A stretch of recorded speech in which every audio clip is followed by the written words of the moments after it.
Chapter 11 The Devil of Pain Itself. By September, Henrietta's body was almost entirely taken over by tumors. They'd grown on her diaphragm, her bladder, and her lungs. They'd blocked her intestines and made her belly swell like she was 6 months pregnant.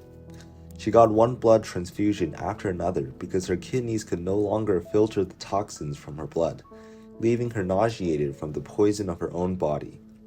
She got so much blood that one doctor wrote a note in her record stopping all transfusions, until her deficit with the blood bank was made up. When Henrietta's cousin, Emmett Lax, heard somebody at Sparrows Point say Henrietta was sick and needed blood, he threw down the steel pipe he was cutting and ran looking for his brother and some friends. They were working men with steel and asbestos in their lungs and years' worth of hard labor under their calluses and cracked fingernails.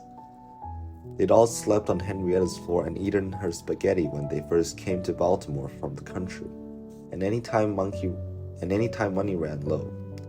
She'd ridden the streetcar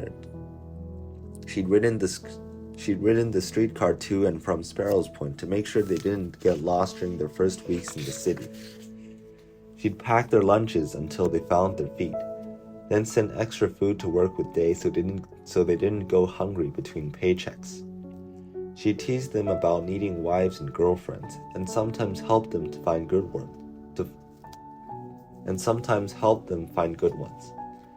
Emmett had stayed at Henrietta's so long, he had his own bed in the hallway at the top of the stairs. He'd only moved out a few months earlier. The last time Emmett saw Henrietta, he'd taken her to visit Elsie in Crownsville. They found her sitting behind barbed wire on the corner of a yard outside the brick barracks where she slept. Where she saw them coming, she made her bird-like noise, then ran to them and just stood, staring. Henrietta wrapped her arms about Elsie, looking her long and dark in the eyes. Looked her long and hard in the eyes, then turned to Emmett. "She looked like she'd doing better," Henrietta said. "Yeah, Elsie looked nice and clean and everything." They sat in silence for a long time. Henrietta seemed relieved, almost desperate, to see Elsie looking okay. That was the last time she would see her daughter. Emmett figured she knew she was saying goodbye. What she didn't know was that no one would ever visit Elsie again. A few months later, when Emmett heard Henrietta needed blood, he and his brother and 6 friends piled into a truck and went straight to Hopkins. A nurse led them through the colored ward, past rows of hospital beds to the one where Henrietta lay. She'd withered from 140 pounds to about 100.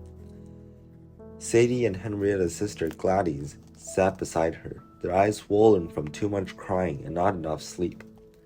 Gladys had come from Clover by Greyhound as soon as she got word. Gladys had come from Clover by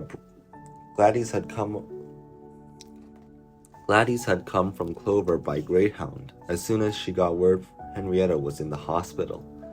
The two had never been close, and people still teased Gladys, saying she was too mean and ugly to be Henrietta's sister.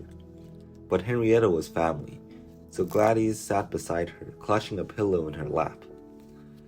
A nurse stood in the corner watching as the 8 big men crowded around the bed. When Henrietta tried to move her arm to lift herself, Emmett saw the straps around her wrist and ankles, attaching her to the bed frame. "What you doing here?" Henrietta moaned. "We've come to get you well," Emmett said to a chorus of yas from the other men. Henrietta didn't say a word. She just lay her head back on the pillow. Suddenly her body went rigid as a board.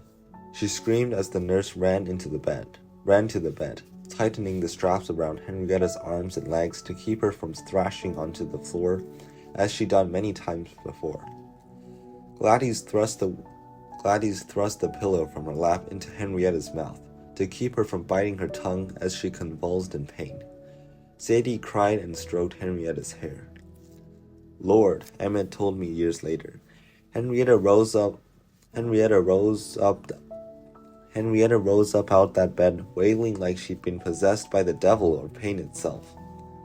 The nurse shooed Emmett and his brothers out of the ward to the room designated for colored blood collection, where they donate 8 pints of blood. As Emmett walked from Henrietta's bedside, he turned to look just as the fit began to pass and and Gladys slid the pillow from Henrietta's mouth. That there's a memory I'll take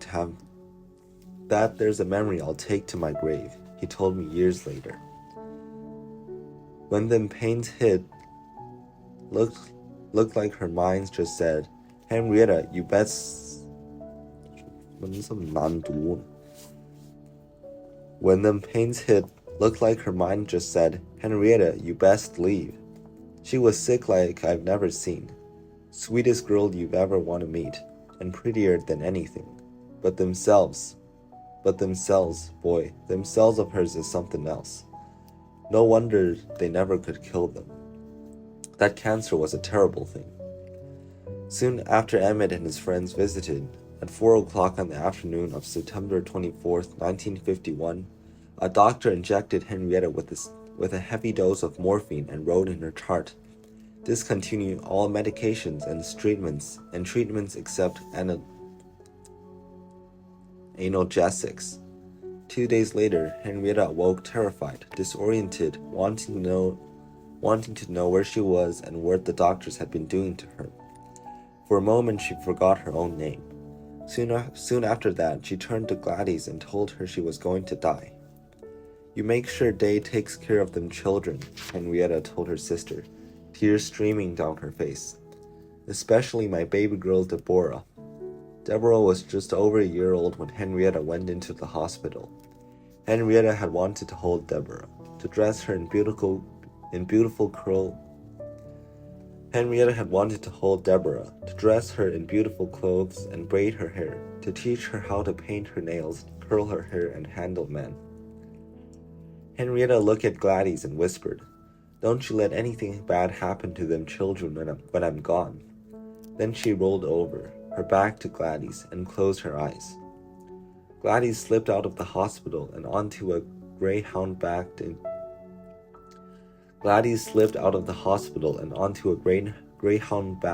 Clover. That night, she called Day. Henrietta gonna die tonight, she told him. She wants you to take care of them kids. I told her I'd let you know. Don't let nothing happen to them. Henrietta died at 12:15 a.m. on October 4th, 1951.